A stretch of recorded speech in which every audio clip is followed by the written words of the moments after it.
चीज़ें तो खाने पीने की चीज़ें, खाद्यान्न का रेट हो, खाने पीने की जो दाल हो, तेल हो, हर चीज़ के तो रेट बढ़े हुए हैं। पेट्रोल के रेट बढ़े हुए हैं, गैस के रेट बढ़े हुए हैं, सिलेंडर देखो कितना कितना रेट बन गया। हर चीज़ के तो महंगे रेट हुए पड़े हैं और जनता को तो राहत नहीं है, ना खाना मिल रहा, ना पानी मिल रहा। नमामि गंगा के नाम पे खूब पैसा इकट्ठा करा, सारा फंड लगा दिया, इधर उधर ठिकाने लगा दिया और कह दिया कि गंगा साफ़ हो गई।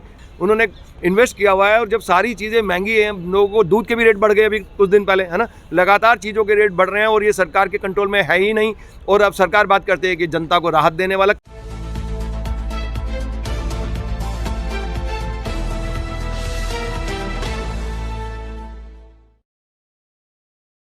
दुधौलिया जी, नया बजट आया है और कहा जा रहा है कि नए जो बजट है उससे कई लोगों के लिए नई सौगातें आई हैं।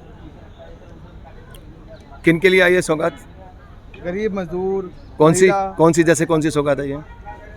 आप देखिए ना, बजट से कई लोगों का सुधार होने की बातें हुई हैं। कौन सा सुधार? मैं बता दूँ, भारतीय तो अपनी ओपिनियन दे दीजिए या सरकार की ओपिनियन बता दीजिए कि कहाँ सुधार होने वाला है, कौन सा इसमें फ़ायदा होने वाला है, गरीबों को क्या फ़ायदा होने वाला, आप बताइए। नए बजट से अगर लोगों का भला हो सकता है, आप कह रहे हो कि सरकार जैसे कि कह रही है, सरकार कह रही है कि भला हो सकता है, ये आपकी ओपिनियन है या सरकार की ओपिनियन है मुझे पता नहीं, लेकिन अगर भला हो सकता है तो मुझे बताइए, महंगाई कम हुई? क्या हो सकती है इससे? सरकार दावे कर रही है कि इससे महंगाई कम हुई, कैसे? बताइए कैसे? नए बजट से महंगाई को कंट्रोल करने की बात कही गई है ना। बातों में तो उनके जुमले ही जुमले हैं, बातों से पेट भर जाता है क्या? नहीं ना। उनकी अभी तक की जितने भी आप पैटर्न देखते हैं सरकार का, उसके अंदर वो बात ही तो कर रहे हैं। आपको 8-10 साल 9 साल हो गए, 8 साल हो गए, 8-9 साल से सिर्फ बातों से तो पेट भर रहे हैं आपका। चीज़ें तो खाने पीने की चीज़ें, खाद्यान्न का रेट हो, खाने पीने की जो दाल हो, तेल हो, हर चीज़ के तो रेट बढ़े हुए हैं। पेट्रोल के रेट बढ़े हुए हैं, गैस के रेट बढ़े हुए हैं, सिलेंडर देखो कितना कितना रेट बन गया। हर चीज़ के तो महंगे रेट हुए पड़े हैं और जनता को तो राहत नहीं है, ना खाना मिल रहा, ना पानी मिल रहा। पानी भी गंदा आता है नलों के अंदर, सारी नदियाँ गंदी पड़ी हैं। यमुना को देख लो, गंगा को देख लो, 60 नाले अभी भी गिरते हैं गंगा के अंदर। उनको क्या बंद कर दिया सरकार ने? नहीं करा ना। उनके लिए क्या पैरेलल ड्रेन सिस्टम के लिए जितने एक्टिविस्ट लोग थे, उन्होंने बोला कि अलग से एक ड्रेन सिस्टम बनना चाहिए, जो गंद आता है बस्तियों का वो गंगा में ना गिरे। लेकिन ये नमामि गंगा के नाम पे खूब पैसा इकट्ठा करा, सारा फंड लगा दिया, इधर उधर ठिकाने लगा दिया और कह दिया कि गंगा साफ़ हो गई। ये गंगा कहाँ से? जो कीचड़ गिरना, वो मल मूत्र जो गिर रहा है पूरे नालों से, इतना गंदगी गिर रही है गंगा के अंदर। यमुना में जाके देखिए, झाग ही झाग फैलते रहते हैं और करप्ट ऑफिसर बोलते हैं नहा के पी के दिखा देते हैं ये तो कुछ भी नहीं है, साफ़ है पानी। अभी किसके आंखों में धूल झोंक रहे हो? ना पानी है, ना खाना है, ना कुछ है। तेल के अंदर एडिबल ऑयल, जो खाने पीने के तेल वगैरह में अडानी की कंपनियों ने इन्वेस्ट किया हुआ है। शायद जनता को तो पता भी नहीं होगा ये सारी चीज़ें, उन्होंने इन्वेस्ट किया हुआ है। और जब सारी चीज़ें महंगी हैं, लोगों को दूध के भी रेट बढ़ गए अभी कुछ दिन पहले, है ना। लगातार चीज़ों के रेट बढ़ रहे हैं और ये सरकार के कंट्रोल में है ही नहीं। और अब सरकार बात करती है कि जनता को राहत देने वाला। कैसे राहत दे रहे मुझे बताइए आप? जो डिमांड, जो 2 लाख रुपए जो नए टैक्स रिजीम के अंदर इन्होंने 2 लाख रुपए बढ़ाए हैं, ये डिमांड तो हमारी 10 साल पहले थी कि 10 लाख रुपए की छूट दीजिए जनता को। थोड़ा सा जनता के पास स्पेंडिंग पावर आए, कुछ पैसे बचे उसके पास, तो देश की ग्रोथ या प्रगति देखने को मिलेगी, समझ में आएगा कि हाँ कुछ है। अब जीडीपी वीडीपी ये सब बेकार की बातें हैं। अब कुछ लोगों को जीडीपी ग्रोथ होगा नए बजट से, आप बताइए ना कि बेकार की बातें हैं, क्योंकि अब टोटल अमाउंट देख रहे हैं कि टोटल अमाउंट इंडिया के पास इतना पैसा है, चलो मान लीजिए, लेकिन वो किन के हाथ में है ये देखिए ना। वो 1% भी लोग नहीं है। 150 करोड़ हिंदुस्तानियों के, अगर आप देखोगे 1% भी 1.5 करोड़ होता है। 1.5 करोड़ लोग, 1.5 करोड़ तो इंडस्ट्रीज है भी नहीं, लेकिन वो 1% भी नहीं है। मतलब कहने का मतलब 1% भी लोग नहीं है इंडस्ट्रीज और अमीर लोग, जो जिनके हाथ में सारा देश की सारी जमीन, जंगल, जल, सब कुछ इनके हाथ में है। और ये और जो गंगा के अंदर उन्होंने जोड़ जाड़ के और वो दिखाने के लिए कि हम नदियों का विकास करेंगे, उसके वो गंगा विलास क्रूज चला दिया। अरे भैया, जिस देश के अंदर लोग भूखे मर रहे हैं, तेल के रेट, दाल के रेट, खाने पीने की तमाम चीज़ों के रेट इतने आसमान के अंदर पहुंच रहे हैं। ब्रेड ही 12 स्लाइस होती है, उसके अंदर 45 रुपये का ब्रेड का पैकेट आता है। क्या कौन से देश की बात कर रहे हो भैया? आप विलास की बात कर रहे हो। विलासता में डूबी है सरकारें और विलास क्रूज चला रहे हो। किन के लिए? उसकी एक दिन के ही कितने वो पूरे टूर के कितने 20 लाख से भी ऊपर के रेट हैं उसके। कौन लोग जाएंगे? अमीर लोग, सिर्फ करोड़पतियों के लिए, अमीरों के लिए। अमीरों को ही उन कंपनियों का ठेका दे देंगे, वही कमाएंगे और वही लूटेंगे और वही रहेंगे। उन लोगों को गरीब आदमी क्या विकास हुआ? विकास दरों में तेजी आएगी ना ये बजट से? विकास दर में कौन सी तेजी आएगी? सरकार से पूछो ना कौन सी तेजी आएगी, किस चीज में तेजी आएगी, क्या विकास होगा? जब विकास होगा ही नहीं तो तेजी कौन सी दिखा रहे हैं? अब ये नकली डाटा दिखा के लोगों को बेवकूफ बनाई जा रहे हैं। सरकार अपने मेन स्ट्रीम मीडिया को मिसयूज करके सिर्फ गलत ही गलत दिखाने की कोशिश करिए। जनता को इतनी बार झूठ बोला जाता है कि वो सत्य जैसा लगने लग जाता है। जनता को पता ही नहीं है, बेचारी भोली भाली जनता है, उनको ये क्या पता क्या आ रहा है। सारे के सारे सुंदर सुंदर मुकुटे ले के लोग चैनल में बैठ जाती हैं, सुंदर सुंदर लड़कियों को बैठा देते हैं, सुंदर सुंदर लड़कों को बैठा देते हैं और झूठ ही झूठ परोसते रहते हैं बेचारे। वो खुद जब न्यूज़ खत्म हो जाती है तो वो चैनल वाले जो जितने भी एंकर हैं वो खुद बोलते हैं कि भैया हम क्या करें, हम तो दुखी हो चुके हैं, हम सुसाइड कर लेंगे, हम तो जीना है, हमें तो सरकार की सुननी पड़ेगी, माननी पड़ेगी सरकार की बातें, हम कहाँ जाएं। हमारे को सरकार का प्रेशर रहता है। अगर एक तरफ आप बोलते हो कि हम लोग देश के साथ नहीं चलते हैं, वो तमाम चैनल के लोगों से मैं बात कर चुका हूँ, बेचारे वो तो चाहते हैं कि ये शिकंजा हटे, ये बाजार का शिकंजा चैनल के ऊपर जो सरकार का शिकंजा और जनता के ऊपर, समाज के ऊपर जो बाजार का शिकंजा पड़ा हुआ है, जो जनता के गले को दबा रखा है, उसकी अतड़ियों को पकड़ रखा है, जो समाज इसने बाजार ने जो बाजारवाद बुरी तरह से छाया हुआ है समाज के ऊपर, जितनी बुरी जनता की हालत हो गई। और ये कह रहे हैं ये विकास करेगा, ये 2 लाख रुपए, अरे आज की डेट के ऊपर जो आज के हिसाब से कैलकुलेट करोगे, अगर हमारी सरकार होती तो हम 20 लाख रुपए छूट देते जनता को, 20 लाख रुपए छूट देते जनता को, जिससे थोड़ा पैसा तो उसके पास बचता, स्पेंडिंग पावर बढ़ती उसकी, तभी तो उसकी प्रोग्रेस देखी जाएगी। किस तरह से झूठी आप प्रोग्रेस रिपोर्ट दिखा रहे हैं, कौन सी दिखा रहे हैं आप? क्या विकास की गाथा है ये? अडानी अंबानी जो कह रहे हैं ना विकास की गाथा है, अडानी अंबानी की और दमानी की है विकास यात्रा। उन्हीं के अंदर ये विकास की गाथा सिर्फ इन लोगों की है और इन्हीं लोगों ने तरक्की करी है। आप देखेंगे कि जितने भी टॉप इंडस्ट्रीज हैं, मैं आज फोर्ब्स की रिपोर्ट देख रहा था, तो जो फोर्ब्स की रिपोर्ट के अंदर दिखाया कि जितने भी हमारे टॉप इंडस्ट्रीज हैं, सारे के सारे जब उनका ग्राफ देखोगे ना आप, अचानक 2020, 21, 22 इतनी बुरी तरह से बढ़ा है कि एक तो नॉर्मल चल रहा था ग्राफ, ऐसे ऐसे समांतर चल रहा था, अचानक ऐसे ऐसे करके सीधा खड़ा हो गया। अरे कैसे इतनी प्रोग्रेस हो गई इन लोगों की? इसकी जांच होनी चाहिए। अडानी की, अंबानी की, दमानी की। और दमानी ने सबसे बड़ी रियल एस्टेट की डील कर दी है कल, है ना। अभी जो बॉम्बे के अंदर एक फ्लैट 50-50, 60-60 करोड़ का बेच रहे हो, मतलब उन्होंने खरीदा है 50-50 करोड़ के हिसाब से, कितने का बेचेंगे वो?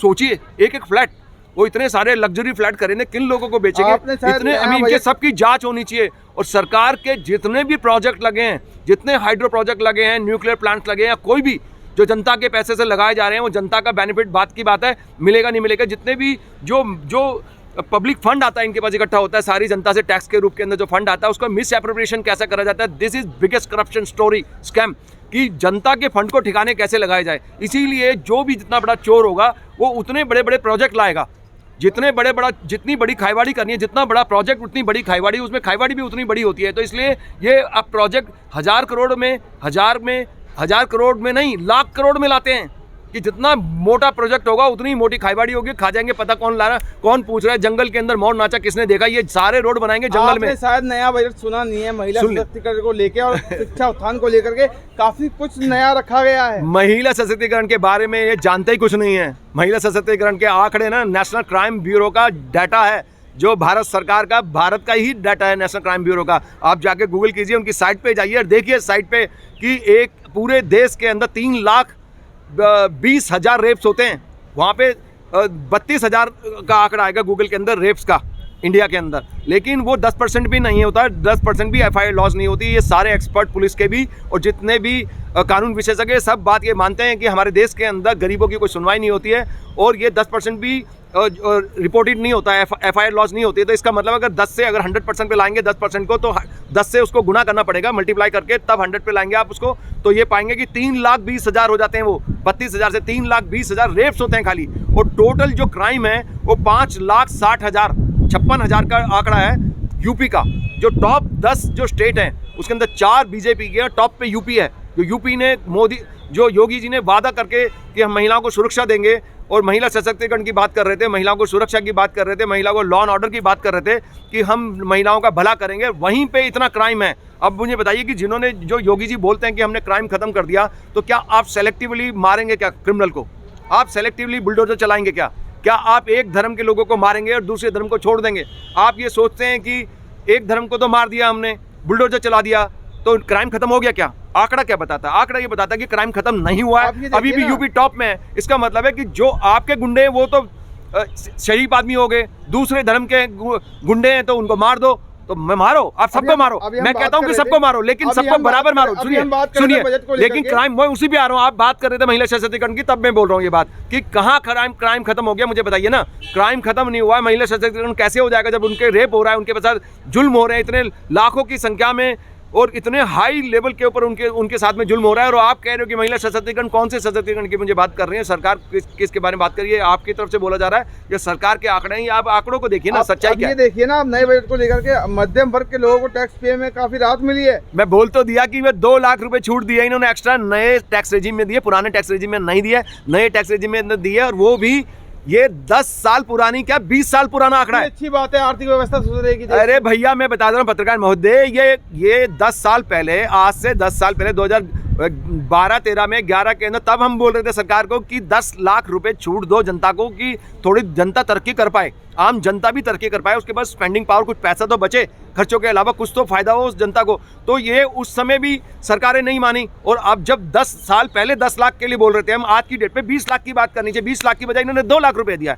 अब जनता कैसे तरक्की करेगी? जनता पे कर्ज इतना चढ़ा हुआ, देश की आर्थिक व्यवस्था सुधार होगा कैसे सुधरेगी? मुझे बताइए ना, कौन सा फार्मूला है? निर्मला सीतारमण जी बोलती है, हमारी वित्त मंत्री जी, नया बजट लेकर के आए हैं, आज टीवी के ऊपर बोलती है वो कि आप बताइए। उनको जब पत्रकारों ने पूछा, कि आज तक के पत्रकार, दूसरे पत्रकार लोगों ने पूछा कि भैया आप लोग, वो सबके चैनल में तो जाते ही नहीं ना, हमारे यहाँ के नेता लोग तो सब चैनल को जवाब देना, प्रधानमंत्री महोदय जवाब देना पसंद नहीं करते किसी को भी, और वो सबके चैनल पे जाते नहीं। सीतारमण जी आज तक के चैनल पे आई थी, उन्होंने, पत्रकारों ने पूछा कि अडानी अंबानी पे क्या आप कुछ एक्शन ले रहे हैं? तो उन्होंने बोल दिया कि अगर बताइए, हम उल्टा क्वेश्चन उन्हीं से पूछ लिया पत्रकारों से कि बताइए, अगर डेली की डेली अगर वो सेबी के लोग बोलते रहेंगे तो सरकार, वो शेयर मार्केट गिरेगी नहीं, क्रैश नहीं हो जाएगी कभी। तो चलो मान लीजिए कि आप बोलो मत, बोलने की जरूरत नहीं है, लेकिन एक्शन तो लो, काम तो करो। आप तो वहाँ पे बोल दिया कि बोलना जरूरी नहीं है, उससे तो मार्केट क्रैश हो जाएगी। आप चाहते हो कि हम डेली बोलते बयानबाजी करते रहे, उससे तो मार्केट को घाटा होगा, फायदा होगा। ये बात मान ली हमने, चलो उससे बड़े बड़े लीडर के बोलने से भी मार्केट क्रैश हो जाती है, ये मान सकता हूँ मैं, लेकिन उसका एक्शन तो जरूरी चाहिए ना। वो एक्शन खाली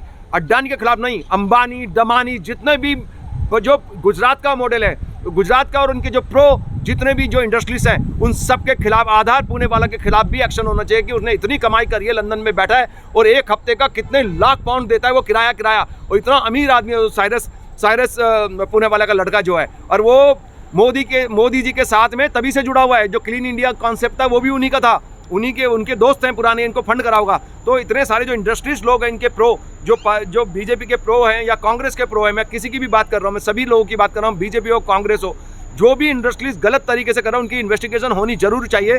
जो वो कितना टैक्स दे रहे हैं, कितने जनता को रोजगार दे रहे हैं, आंकड़े बताइए, झूठे आंकड़े नहीं, सच्चे आंकड़े बताइए। आरटीआई को आपने डाइल्यूट कर दिया, आरटीआई बिल्कुल खत्म कर दिया। हम आरटीआई को सशक्तिकरण करेंगे, जिससे कि जनता के पास ये पावर जाए कि जब चाहे वो जब सच्चाई को जान पाए।